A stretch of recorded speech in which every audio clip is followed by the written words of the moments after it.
Hello everyone, welcome to Tinni মুন্নিস family blog. কেমন আছো সবাই? আশা করছি সবাই ভালো আছো, আমরাও ভালো আছি। হ্যালো, গুড মর্নিং সবাইকে। আমরা এখন যাচ্ছি কলকাতা। আজকে আমাদের ডালমিয়া গৃহলক্ষ্মী একটা ইভেন্ট আছে, ওখানে বরণডালা কন্টেস্ট আছে। তোমাদের দাদাভাই আমি তিনজনে বেরিয়ে পড়েছি। তো এই যে দেখো, সামনে বসে আছে।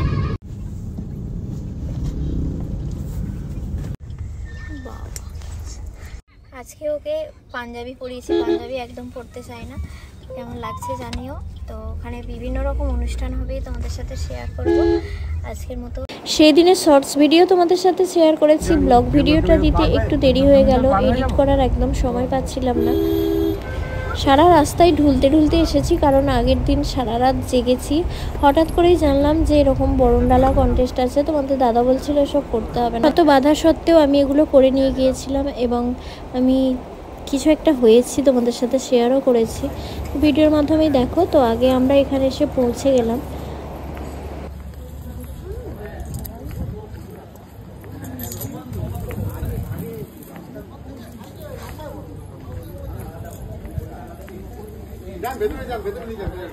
ম্যাডাম আসুন।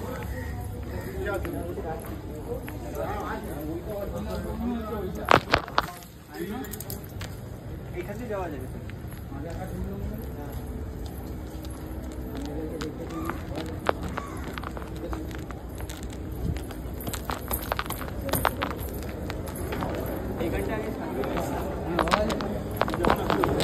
আমাদের আসতে অনেকটাই দেরি হয়ে গেছে, সবাই চলে এসেছিলো। সবাই এসে সুন্দরভাবে বরণডালা সাজিয়েও দিয়েছে। আমি এসে পরে করছি। তোমাদের দাদা আসলে কাজটা সেরে আসতে, একা মানুষ সমস্ত কিছু ম্যানেজ করে বেরোতে অনেকটাই দেরি হয়ে গিয়েছিল। তো যাই হোক, অবশেষে আমি এখানে সাজিয়ে দিয়েছিলাম। তারপরে আমরা লাঞ্চ করে নিলাম। মাংস আছে তো, মাংস নিয়ে আসবো।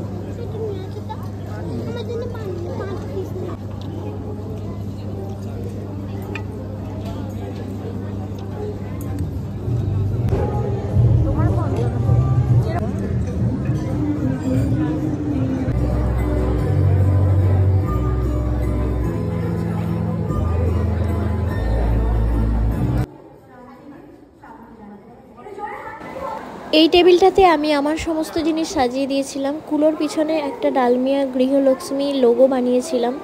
তো এটা সবার খুব পছন্দ হয়েছে, সেটাতে আমি ভীষণ খুশি হয়েছি যে আমার কষ্টটা সার্থক হয়েছে। রং তুলি দিয়ে কাগজে আঁকা সহজ, কিন্তু কুলোর মধ্যে একটু টাফ ছিল। তাও আমি আমার মতো করে চেষ্টা করেছি।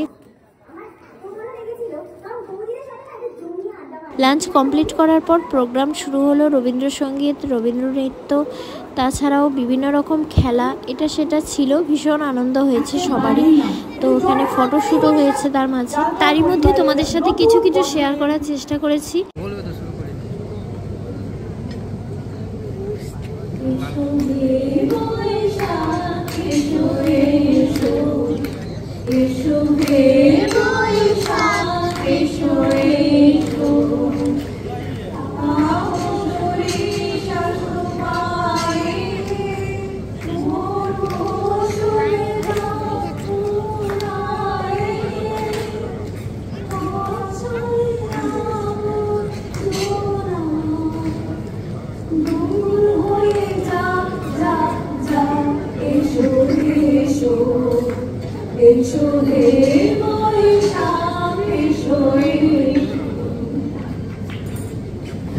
এত সুন্দর গান আপনারা গিয়েছেন, ওরা চুপটি করে বসে আছেন, একটা হাততালি দেননি, বুঝতে পেরেছেন? থ্যাংক ইউ মোদিরা, থ্যাংক ইউ। প্লিজ বসে পড়ুন। তাহলে আমরা নিজের মতো করে শুরু করলাম আজকের এই বর্ষবরণের অনুষ্ঠান।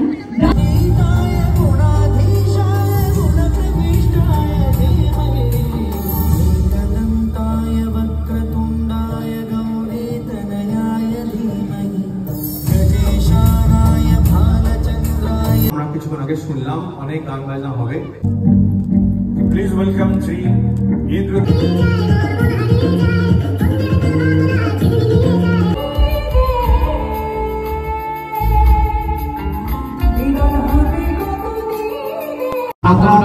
আপনাদের হাতে তুলে দিতে চাই আমাদের ছোট্ট sense of certificate of appreciation. এবং আবার আমি অনুরোধ জানাই যে সকল বৌদিমণি Srimati Rupa Ghosh from Shravan Traders, second award and the first runner-up for this award. Sir, এই ট্রফিটা যদি ওনার হাতে আপনারা দিয়ে দেন। Congratulations. এরপরে শুরু হলো খেলা। তো মনে হচ্ছিল যেন দিদি নাম্বার ওয়ানের মঞ্চে খেলছি। খেলাগুলো সেই টাইপেরই ছিল। এরপরেও ছিল সাউন্ড সিস্টেম, কানের মধ্যে চলছে, লিপে মানে বলে বোঝাতে হবে সেরকমও ছিল। তার সাথে কোমরে বালতি বেঁধে বল ছোড়া ছিল, সেগুলো আর কেউ ভিডিও করেনি, সেই জন্য তোমাদের সাথে শেয়ার করতে পারলাম না। এই ভিডিওটা করা হয়েছিল তাই।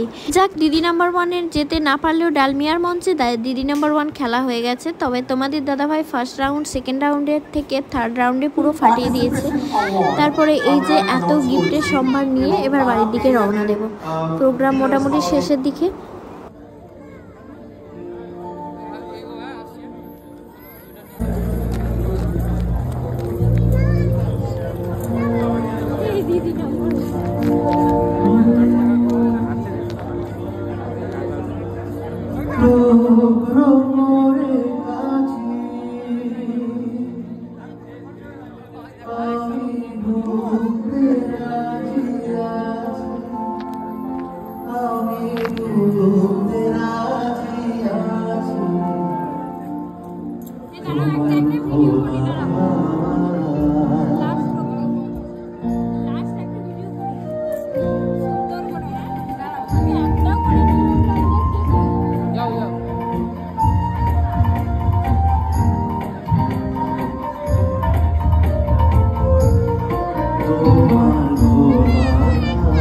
এখানে বরণডালার সমস্ত জিনিসপত্রগুলো গুছিয়ে নিয়ে আরও এত গিফট নিয়ে আমরা পুরো আসতেই পারছিলাম না, ব্যাগ এতটাই ভর্তি।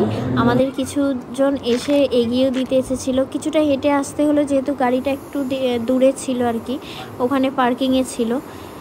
তো অ্যাপেলোর পাশেই, একদম অ্যাপেলো হসপিটালের কাছাকাছি, একদম অপোজিটে। একটা টাইম এতই অ্যাপেলোয় আসতে হতো, দেখলেও ভয় লাগে যে না বাবা, এখান দিয়ে পাশ দিয়ে যাই, বিভিন্ন অনুষ্ঠানে যাই, এই জায়গাটাই যেন আর আসতে না হয়।